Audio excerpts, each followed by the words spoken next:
What's up semuanya dan selamat datang di acara yang sudah gue bawain selama kurang lebih 3 kali. Dan tentu saja bulan baru mengindikasikan adanya episode pamer keyboard terbaru. Bersama host magang Jonathan di sini, gue akan bawain kali ini episode yang sedikit lebih spesial daripada biasanya. Kalau kalian penasaran seberapa spesial, mungkin spesialnya kayak extra 10 telur lah menurut gue. Jadi sebelum kita masuk ke list keyboardnya, boleh dong bantu gue untuk pencet tombol subscribe-nya di bawah kalau kalian belum subscribe ke channel Cranky Tech ID. Dan juga mungkin pencet juga lonceng belnya. Jadi kalau misalkan setiap kali ada video terbaru, bisa langsung masuk ke inbox notifikasi kalian, khususnya kalau misalkan kalian ngebet banget sama episode pamer keyboard terbaru. Nah, buat kalian yang belum tahu, pamer keyboard itu adalah segmen bulanan yang kita selalu adain setiap bulan. Jadi isinya adalah list keyboard di mana kita mengumpulkan dari komunitas kira-kira setup keyboard apa yang menurut gua bisa menginspirasi kalian atau mungkin bisa kalian contoh sebagai dream build kalian. Dan jangan salah, kalau kalian juga punya keyboard yang sama gantengnya, kalian juga bisa ikutan submit dan masuk ke episode pamer keyboard berikutnya. Gimana caranya? Gampang banget. Di deskripsi video di bawah itu ada deskripsi dan ada link Google Form. Kalau kalian klik itu ada instruksinya cara kalian bisa submisi ke pamer keyboard. Dan instruksinya dibaca dengan baik-baik ya. Karena kalau sampai kalian submisinya itu salah, nanti kita perlu waktu proses yang lebih lama untuk ngeproses submisi kalian. Jadi tunggu apa lagi? Saatnya untuk pamer keyboard kalian dan masuk ke episode selanjutnya. Jadi tanpa lama-lama lagi, berikut adalah episode spesial 10 telur pamer keyboard di bulan November kali ini. Gue akan memulai keyboard pertama dengan keyboard Grid 650 milik Inge, karena keyboard yang satu ini menggunakan layout 65% dengan desain keyboard yang terlihat retro dan juga sangat futuristik. Keyboard ini menggunakan switch banana split dan sudah di loop dengan Krytox 205 Grade Zero. Spring keyboardnya juga udah diganti dengan spring TX Short dengan berat sebesar 67 gram dan juga di loop dengan GPL 105. Nah, switchnya sendiri udah ditambahkan film dari Dasky untuk mengurangi wobble ketika diketik dan stabilizernya sudah menggunakan Durock V2 dan juga sudah di loop. Untuk menutup keyboard ini, Inge menggunakan keycap CRP Grid dan terlihat sangat kontras dengan bodi keyboard hitam dari Grid 650. Grid ini juga memiliki fitur array modul yang bisa menampilkan custom text atau mungkin informasi seperti status hardware. Keyboard ini sudah menggunakan plates tebal 4 mm dan juga memiliki fitur hot swap, jadi kalau ganti switch itu nggak perlu solder-solder lagi. Dan ini merupakan keyboard group buy pertama Inge dengan total yang dibayarkan hampir sebesar 8,5 juta rupiah hanya untuk case kitnya saja. Kalau misalkan kalian mau hitung dengan switch dan juga keycap, itu bisa kena sampai sekitar 11,5 juta. Jadi buat kalian yang penasaran sama typing testnya, berikut adalah video typing test Grid 650.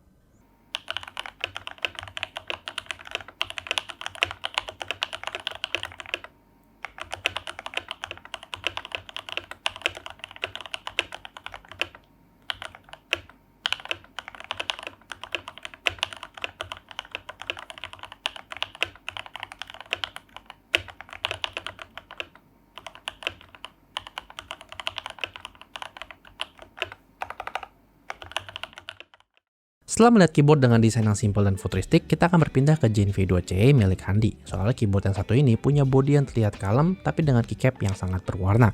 Gen V2CE ini dilengkapi dengan Geizu Boba U40 dan tentunya sudah di loop juga. Stepnya menggunakan cherry PCB mount dengan tambal hole mode dan juga looping sendiri.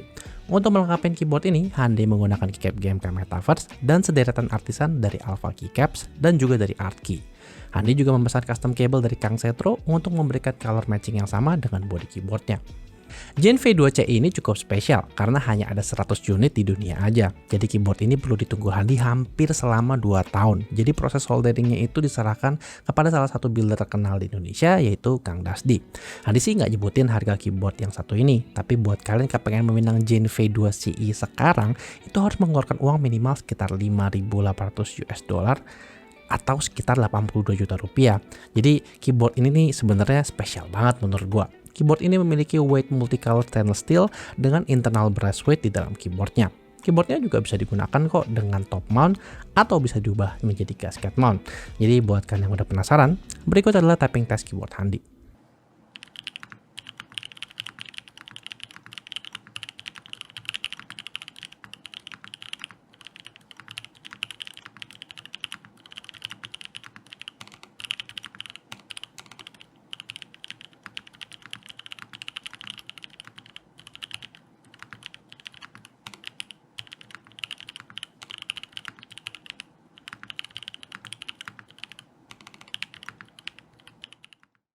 Dengan maraknya layout 60%, mencari keyboard kecil dengan tampilan yang manis itu kadang susah. Tapi hal yang sama itu nggak berlaku buat keyboard Aksara 8/10 milik Lucas. Soal keyboard yang satu ini merupakan private thread yang diadakan oleh salah satu member IMKG yang biasa dikenal dengan nickname @coconut. Keyboard ini hanya ada sekitar 10 biji aja, dan karena merupakan pembuatan keyboard pertama, Lucas itu ngikutin semua prosesnya, pembuatan dari awal hingga terbentuk nama Aksara untuk keyboard yang satu ini. Keyboard ini sudah dilengkapi dengan SP Star Polaris White untuk switch-nya dan sudah di-loop menggunakan campuran antara 205 Grade Zero dan juga GPL 105. Stabilizer sendiri sudah menggunakan cherry clip-in dan dilengkapi dengan Domiki Cherry Profile White on Black. Keyboard ini menggunakan POM plate dan PCB-nya menggunakan DZ60 buatan maker lokal dari Om Dayat. Lucas tuh memutuskan untuk menggunakan POM plate agar mendapatkan typing feel yang jauh lebih soft, namun suaranya nggak termakan jika menggunakan PC plate. Kalau buat gue sih warna merah Aksara ini nih bikin jatuh cinta banget pada pandangan pertama. Tapi buat kalian yang penasaran, berikut adalah typing test keyboard dari Aksara.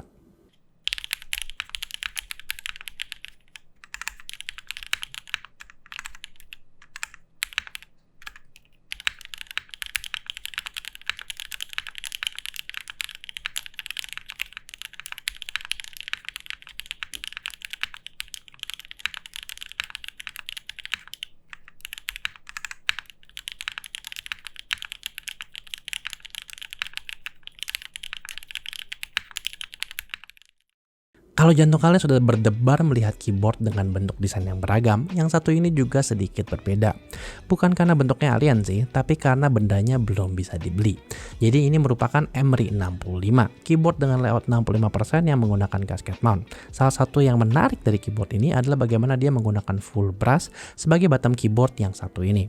Sisi keyboard ini juga tidak terlihat ada sambungan dan memang didesain secara seamless sehingga tampilannya sangat bersih ketika duduk di setup kalian. Kebetulan keyboard ini sedang dalam proses interest check dan Kresain itu kepengen share. Siapa tahu buat kalian yang sedang mencari layout 65% mungkin bisa menengok Emery 65 yang satu ini. Soal desainnya itu menurut gue punya desain yang unik dan ide desainnya itu patut dipertimbangkan. Untuk switchnya, Kresna itu menggunakan C3 Banana Split dengan loop 205 Grade Zero dan juga film switch dari Desky. Stabilizernya itu sudah menggunakan C3 Equals dan juga dilengkapi dengan EPB3 GOK X Bow dengan aksen EBPT dari Muted Enter-nya. Kresna sendiri juga menambahkan dua artisan keypora dari Alpha Keycaps. Jadi buat kalian yang penasaran sama suara bottom brass-nya, berikut adalah tapping test untuk Emery 65.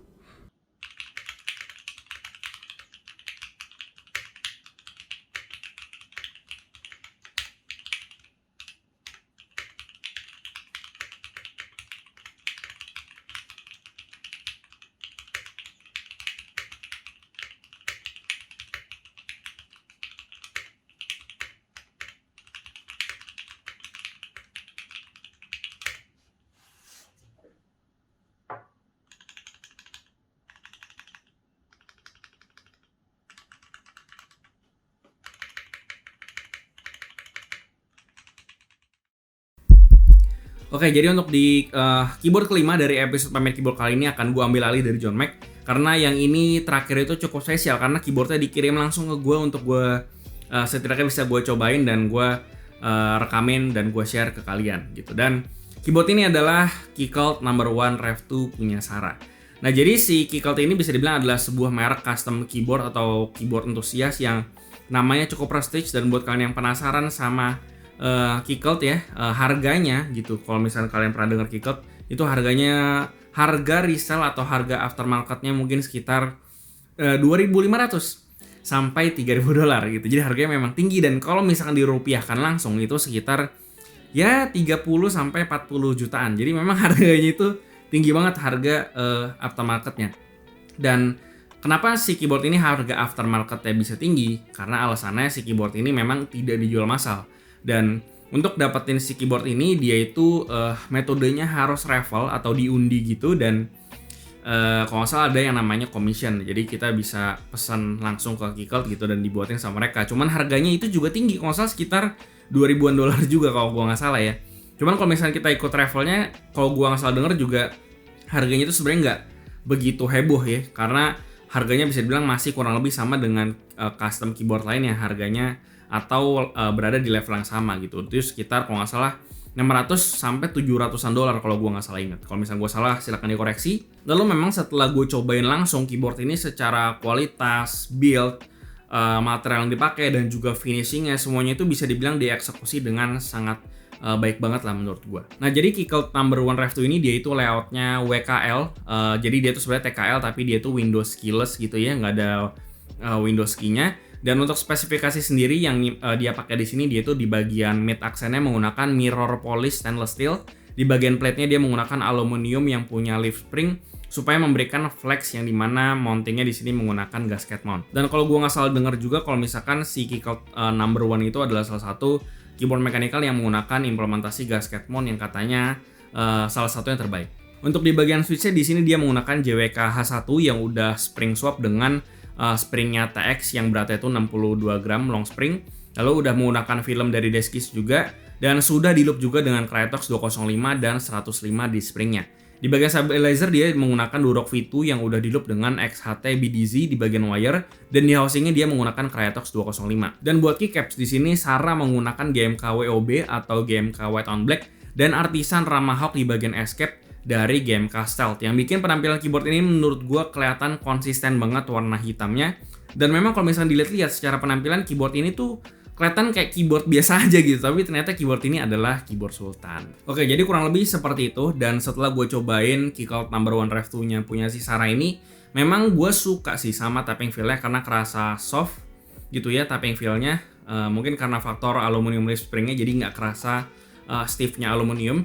Dan gue juga suka sama profile spacebar tuningannya si Sarah ini karena kerasa bouncy banget gitu. Gue suka banget sama tuningan spacebar-nya punya si Sarah ini. Itu. Dan sebenarnya ada beberapa detail di dalam keyboard ini karena ya gua rasa kalian pengen tahu apa sih yang bikin keyboard ini mahal gitu ya. Jadi kalian sebenarnya mungkin pengen lihat isinya kayak gimana. Cuman di sini gue tidak berani untuk bongkar keyboard ini karena ya ini keyboard orang. Meskipun gue sudah mendapatkan persetujuan dari yang punya untuk bongkar keyboard ini, cuman gue tetap tidak enak lah gitu ya. Jadi ya gue biarkan stay seperti semula seperti yang dikirim. Dan karena gue juga serem ya, karena gue takutnya entah ada tuningan-tuningan sesuatu yang bisa berubah gitu ya. Jadi mendingan ya udah kita lihatnya dari situ aja gitu. Kalau misalnya kalian penasaran mungkin kalian bisa lihat video yang lain, kalian pengen lihat dalamnya kayak gimana, karena gue rasa ada juga yang menampilkan daleman dari si keyboard number one Rev 2 ini. Oke, jadi tanpa lama-lama lagi kalian langsung aja dengerin sampel tapping testnya seperti apa.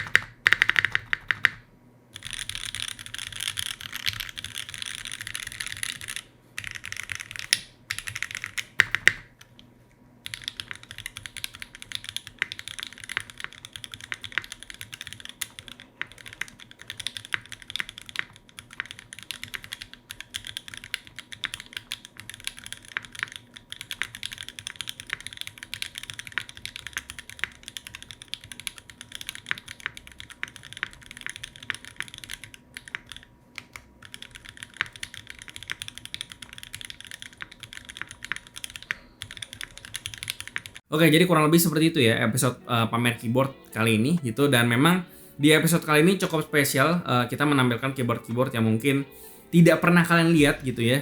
Karena gue di sini tujuannya sama John Mac pengen ngasih tahu ke kalian bahwa keyboard mechanical itu tidak cuma pre-build doang, tapi ada banyak banget keyboard di luar sana yang mungkin punya inovasi yang bagus, punya atau bisa dibilang memberikan nilai yang atau value yang tidak itu doang seperti yang bisa kalian lihat mungkin cuman kalian bisa capai di market Indonesia doang. Karena ya seperti yang gue bilang tadi bahwa keyboard bukan cuman pre-build doang gitu ya. Jadi kurang lebih seperti itu maksud dan tujuan di episode kali ini. Dan di episode di episode bulan depan itu gue akan menampilkan layout-layout yang lebih menarik lagi. Jadi kalian stay tune terus saja, kalian subscribe supaya nggak ketinggalan pamer keyboard di bulan depan. Oke, dan buat kalian yang pengen ikutan juga pamer keyboard ini, seperti biasa kalian bisa cek cara ikutannya seperti apa. Kalian bisa cek di deskripsi di bawah sana. Gue ada bikin form yang jelas kalau kalian pengen ikutan pamer keyboard, cara ikutannya, foto, video segala macem. Kalian bisa cek di sana. Atau kalian punya keyboard yang menarik gitu ya, pengen dikirim ke sini untuk gue cobain dan masukin pamer keyboard, boleh banget juga. Silakan kayak si Sarah ini. Oke ya. Jadi kurang lebih seperti itu. silakan join kalau misalnya kalian pengen ikutan pamer keyboard. Oke, jadi gue rasa itu aja yang bisa kami tampilkan di episode pamer keyboard kali ini. Seperti biasa, kasih tahu gimana pendapat kalian di kolom komentar di bawah, dan kasih tahu juga kira-kira keyboard dari antara kelima keyboard tadi yang mana yang favorit kalian, gitu di kolom komentar di bawah. Like dan share jika bermanfaat, lalu follow semua sosial media kami di Facebook dan juga Instagram, join komunitas kami juga di Discord dan juga line open chat, semua linknya ada di deskripsi. Yang terakhir, jangan lupa subscribe. Gue Luis dari Krenget Tech ID dan juga John Mac tadi.